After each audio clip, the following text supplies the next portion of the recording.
오늘도 계속 이어서 성경의 부분별 개관을 강의하겠습니다. 오늘은 시가서에 대한 네 번째 시간으로서 이 전도서가 어떤 책인지를 살펴보겠습니다. 자, 전도서는 히브리어 제목이 코헬렛이라고 되어 있습니다. 이 코헬렛이라는 말은 부르는 자, 모으는 자라는 뜻으로서 회중에게 말씀을 선포하는 설교자를 가리킵니다. 자, 이 말은 나중에 헬라어 70인역 성경에서 에클레시아테스라는 말로 번역되었는데 이 역시 설교자라는 뜻을 가지고 있는 단어입니다. 우리말 성경에서는 히브리어와 헬라어에서 말한 이 설교자를 전도자로 고쳐서 전도자의 책, 즉 전도서라고 제목을 붙이고 있는 것입니다. 이 전도서의 저자는 전통적으로 솔로몬 왕으로 알려져 있습니다. 이 책에는 솔로몬이라고 하는 실명이 언급되진 않지만 그 첫 시작부터 이 저자가 솔로몬이라는 사실을 명확히 드러내고 있습니다. 전도서의 1장 1절을 보시게 되면 다윗의 아들 예루살렘 왕 전도자의 말씀이다 라고 기록된 것을 볼 수 있죠. 다윗의 아들 중에서 예루살렘의 왕이 된 사람은 오직 솔로몬뿐이었기 때문에 이 책의 저자는 솔로몬이 분명합니다. 그러므로 이 책은 이스라엘의 왕인 솔로몬이 신앙적인 교훈을 백성들에게 선포하기 위해 기록한 이 설교의 책이라고 이해하면 되겠습니다. 다음으로 전도서의 기록 시대에 대해서 생각해 보자면 솔로몬은 자기 인생의 말년에 이르러서 이 전도서를 쓴 것으로 보입니다. 자, 이 시대에 대한 이 근거는 전도서의 내용 전반을 쭉 보게 되면 알 수가 있습니다. 솔로몬은 먼저 전도서 초반부에서 자기 인생에서 이제까지 경험해왔던 이 세상의 부귀영화를 구체적으로 말한 바 있습니다. 이에 대해서 전도서 2장 10절 말씀을 같이 볼까요? 전도서 2장 10절 말씀 같이 한번 보겠습니다. 나는 내 눈이 원하는 것은 무엇이든지 금하지 않고 내 마음이 기뻐하는 것을 어떤 것도 삼가지 않았으니 이는 나의 모든 수고를 내 마음이 기뻐하였기 때문이다. 이것이 내 모든 수고로 얻은 나의 몫이었다. 아멘. 자, 이처럼 솔로몬은 내 눈이 원하는 것은 무엇이든지 금하지 않고 내 마음이 기뻐하는 것을 어떤 것도 삼가지 않았다라고 할 만큼 이 세상의 큰 부귀영화를 누린 사람입니다. 그러나 그는 또 말하기를 그 모든 부귀영화가 다 헛되어서 바람과 같이 지나가 버렸고 그의 인생에 아무 유익이 없었다라고 회상하고 있죠. 그리고 쭉 나가서 전도서의 결론 부분을 보게 되면 솔로몬은 특별히 청년들에게 권면하기를 더 늦기 전에 창조주 하나님을 기억하라 라고 말하는 것을 볼 수 있습니다. 자, 이러한 솔로몬의 이 과거에 대한 회상 이 부분과 또 청년들에 대한 권면하는 것을 볼 때에 이 책은 솔로몬이 노년기에 노인으로서 기록한 책이라고 보는 것이 가장 자연스럽습니다. 자, 이러한 의미에서 보면 전도서는 잠언과도 아주 밀접한 관계를 가진 책입니다. 자, 우리는 지난주에 솔로몬이 이 잠언의 주요 저자라는 사실을 배우지 않았습니까? 솔로몬은 그의 젊은 시절에 하나님께서 그에게 허락하신 지혜를 통하여서 이 잠언의 말씀을 기록하였다고 했습니다. 그러나 정작 솔로몬 본인은 그가 기록한 잠언의 말씀과 같이 살지 못했습니다. 그는 하나님께서 그의 지혜와 함께 부어주신 엄청난 부귀영화와 명예를 하나님의 영광을 위해서 온전히 사용하지 못한 것입니다. 그는 중년과 노년에 가면서 점차 술과 여자에 빠졌고 우상숭배와 정욕을 따라갔습니다. 결국 솔로몬은 그의 인생의 황금기 대부분을 그러한 헛된 세상 향락에 다 허비하고 만 것입니다. 그러나 하나님의 은혜로서 그는 그 불신앙 가운데서 인생을 끝내지 않았고 노년에 이르러서 정신을 차리게 되었습니다. 그리고 그는 그때서야 자기의 인생을 후회하면서 이 전도서의 말씀을 기록한 것이죠. 자, 이러한 배경으로 인하여서 전도서는 이 세상의 무익함과 인생의 허무함이라는 것을 계속 말하고 있습니다. 전도서의 중심에 흐르고 있는 이 핵심 주제는 인생이 헛되다라는 것입니다. 전도서의 1장에서 솔로몬은 이렇게 말합니다. 전도서 1장 2절 말씀을 제가 읽겠습니다. 헛되고 헛되며 헛되고 헛되니 모든 것이 헛되다. 아멘. 자, 그렇게 말한 이후에 솔로몬은 1장 3절부터 13절까지 해서 이 세상의 온갖 자연현상과 또 인생의 모습을 쭉 말합니다. 그리고 그는 결국 이 세상의 모든 것들이 그것이 자연물이든 사람이든 결국에는 헛되다라고 말하죠. 특히 솔로몬은 사람들이 인생에서 힘겹게 수고하고 애쓰는 것 역시 마치 바람을 잡으려는 것과 같이 헛되고 공허하다라고 분명히 말을 합니다. 자, 그런데 만일 여기에서 우리가 이 헛되다라는 말을, 이 표현을 잘못 이해하게 되면 우리는 이 전도서를 허무주의적이고 염세주의적인 책이라고 오해하기가 쉽습니다.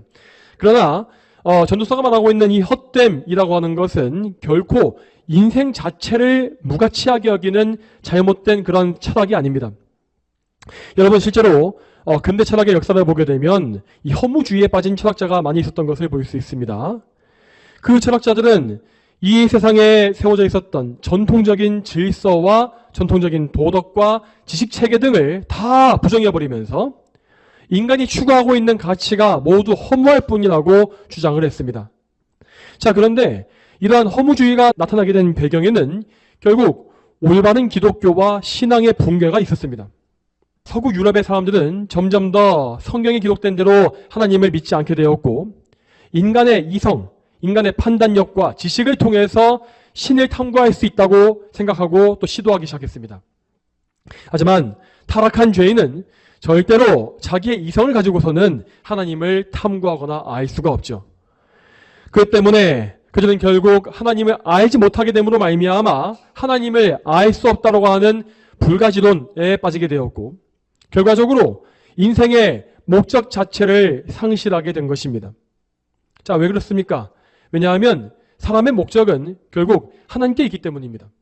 그런데 그 하나님을 알 수 없다라고 못 박아 놓게 되면 그 인생은 허망하고 목적을 다 잃어버리는 것이 당연하죠. 자, 그러므로 당연히 인생의 목적을 상실한 사람은 끝없는 공허함과 허무함에 빠질 수밖에 없습니다. 이러한 배경으로 인하여서 근대 철학은 모든 가치를 다 부정해버리는 허무주의에 깊이 빠지게 되었고, 결국 나중에는 성경적인 기독교를 완전히 파괴해버리고 철저한 인본주의와 무신론으로 향하게 된 것입니다.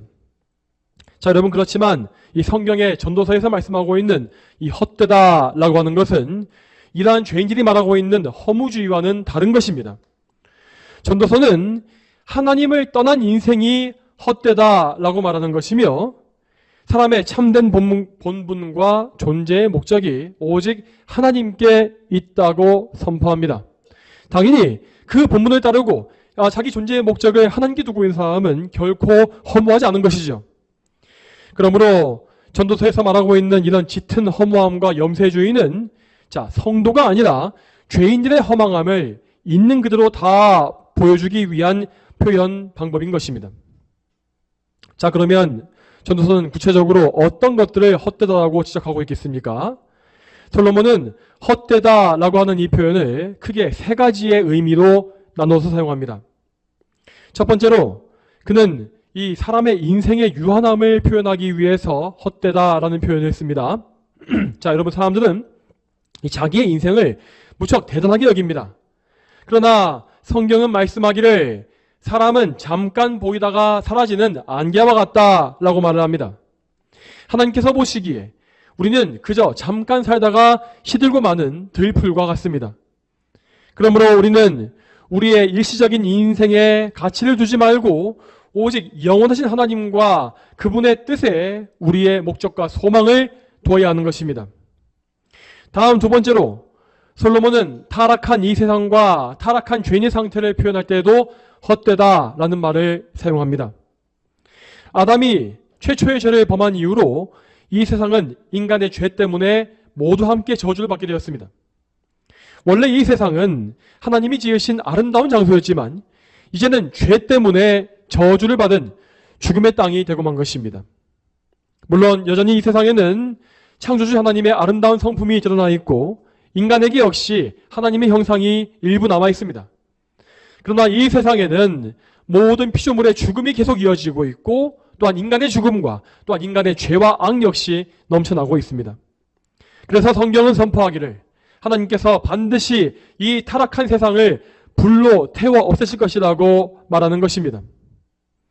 이렇게 이 세상은 최후의 심판으로 계속 달려가고 있는 중이기 때문에 솔로몬은 이 심판받을 세상의 모든 것이 다 헛될 뿐이다 라고 선포한 것이죠.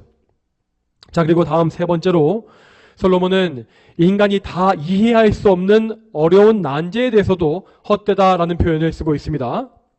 여러분, 이 세상의 불신자들은 저마다 자기의 지혜를 자랑하면서 자기가 이 세상의 이치와 질서를 이해하고 있는 것처럼 생각을 합니다. 특히 현대의 사람들은 점점 발전해가고 있는 과학기술 때문에 언젠가 이 세상의 모든 문제를 다 해결할 수 있을 것이라고 기대하고 있죠. 그러나 실제로 이 세상에는 사람이 도저히 해결할 수 없고 도저히 이해할 수 없는 현상이 가득합니다. 그것은 앞으로도 마찬가지일 것입니다. 전도서는 이렇게 이해할 수 없는 일들을 크게 세 가지로 나누어서 보여주고 있습니다. 자, 첫째, 이 세상에는 정말 이해할 수가 없는 불의함과 사악한 일이 가득합니다. 특히 성도의 눈에 보기에 이 세상에는 정말 끔찍한 타락과 부패가 넘쳐나고 있습니다. 이러한 불의와 죄악은 이 세상이 끝날 때까지 점점 더 또 심각해질 것입니다. 그러므로 솔로몬은 도무지 이해할 수가 없을 정도로 악한 이 인간의 불의함에 대해서 이것이 참으로 헛되구나 라고 말하는 것입니다. 둘째, 사람들의 삶 속에는 사람이 절대 해결할 수가 없는 막강한 장애물과 인생의 문제가 너무나 많이 닥쳐옵니다. 그리고 정말 많은 사람들이 자기 인생의 문제를 도무지 이겨내지 못한 채 허망하게 생명을 잃고 있죠. 이러한 일에 대해서도 솔로몬은 인생이 참으로 헛되다라고 탄식하는 것을 많이 볼 수 있습니다. 셋째, 사람은 하나님의 오묘한 뜻과 섭리하심을 절대 이해하지 못합니다. 특히 하나님과 화목한 관계를 맺지 못하고 있는 죄인들은 하나님의 뜻을 헤아리고 그분께 복종하는 것이 불가능하죠. 이러한 죄인들의 어리석음과 무지함에 대해서도 솔로몬은 말하기를 헛되다라고 탄식하는 것입니다. 자, 정리해보자면 전도서는 크게 세 가지의 측면에서 이 세상과 죄인들의 헛됨을 말한다고 했습니다. 솔로몬은 하나님을 떠나 반역한 죄인들에게 그 어떤 소망도 있을 수 없다는 사실을 여러 측면에서 명확히 증거해 준 것입니다. 이렇게 세상의 허망함에 대해서 말한 이후에 솔로몬은 결론적으로 헛되지 아니한 인생이 무엇인지를 말하면서 전도서를 맺습니다. 그 결론 부분은 오늘 본문이기도 하였던 전도서 12장 말씀에 잘 나와 있습니다. 자, 이에 대해서 먼저 전도서 12장 1절 말씀을 같이 한번 볼까요? 전도서 12장 1절 말씀 같이 읽어보겠습니다. 너는 청년의 때 곧 괴로운 날들이 닥치기 전에 내게는 즐거움이 없다라고 말할 때가 이르기 전에 내 창조주를 기억하여라. 아멘. 자, 솔로몬은 특별히 청년들을 향해서 더 늦기 전에 내 창조주를 기억해라 라고 교훈합니다. 여기에서 내게는 즐거움이 없다라고 말할 때 라고 되어 있는 이 말은 곧 노년기를 의미합니다. 물론 사람은 노년기에 이르러서도 회개하고 하나님께 돌아올 수 있습니다. 하지만 그때는 이미 자기 인생의 가장 귀한 시기를 모두 보내고 난 이유가 되는 것이죠.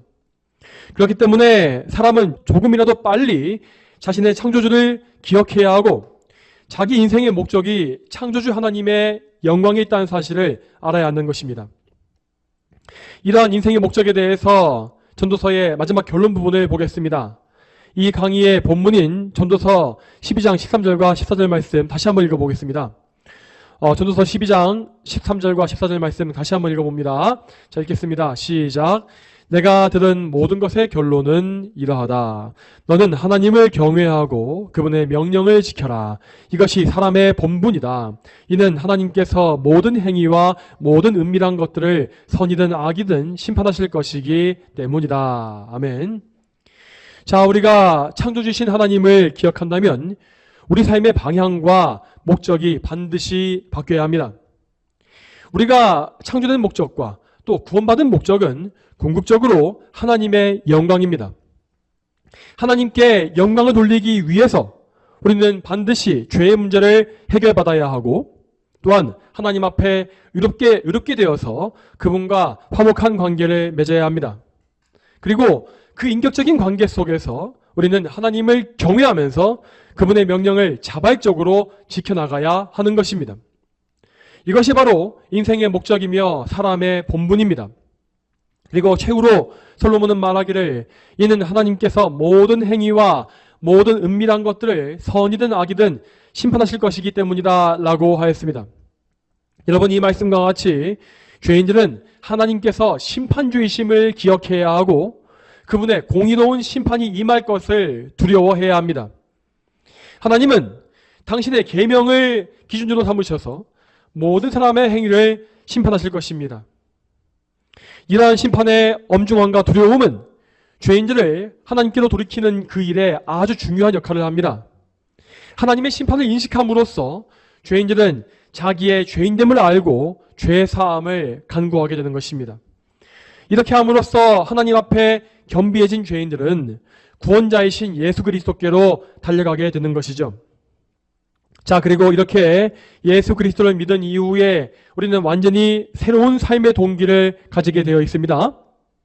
이제부터 우리는 예수 그리스도를 믿음으로 예수님을 통하여서 하나님께 영광 돌리는 삶을 살기 위해 나의 삶을 다해야 합니다. 여러분, 우리 성도들은 심판받는 것이 무서워서 하나님을 섬기는 것이 아니라 하나님을 사랑하기 때문에 그분을 섬깁니다. 우리의 머리가 되신 예수님께서 아버지 하나님을 지극히 사랑하신 것과 같이 우리는 그 예수님 안에서 아버지를 사랑하면서 자발적으로 그분께 순종하는 삶을 사는 것입니다. 여러분, 이 모든 사실과 인생의 본분을 기억하시기 바랍니다. 그리고 예수 그리스도를 믿으심으로 예수님 안에서 하나님께 영광 돌리는 삶을 사십시오. 이것이 바로 전도서가 선포하고 있는 바 우리에게 가장 가치 있고 행복하며 영광스러운 삶입니다. 다 함께 기도하겠습니다. 하나님 아버지, 오늘도 이 성경 개관 중에서 전도서의 말씀을 보면서 우리가 하나님을 떠났을 때에 얼마나 허망해지는지를 알게 하시고 하나님을 떠나지 아니하고 하나님을 가까이 하는 인생의 영광이 무엇인지도 보게 하심에 참으로 감사합니다. 하나님, 우리가 이 세상 사람들과 같이 허망하고 허무하게 인생을 낭비하지 말게 도와주시고 바라옵건대 저희의 영혼을 깨우쳐 주시어서 정말 저희가 조금이라도 더 하나님을 높이고 하나님께 영광 돌리며 하나님을 정말 영화롭게 하는 그러한 삶을 살 수 있도록 주여 인도하여 주시옵소서. 이후에 있을 기도의 시간에도 저희와 함께 해주시고 저희가 정말 성령님께 의지하여서 성령님께서 인도하시는 기도를 할 수 있도록 저희를 도와주시옵소서. 감사드리며 거룩하신 예수님의 이름으로 기도 올립니다. 아멘.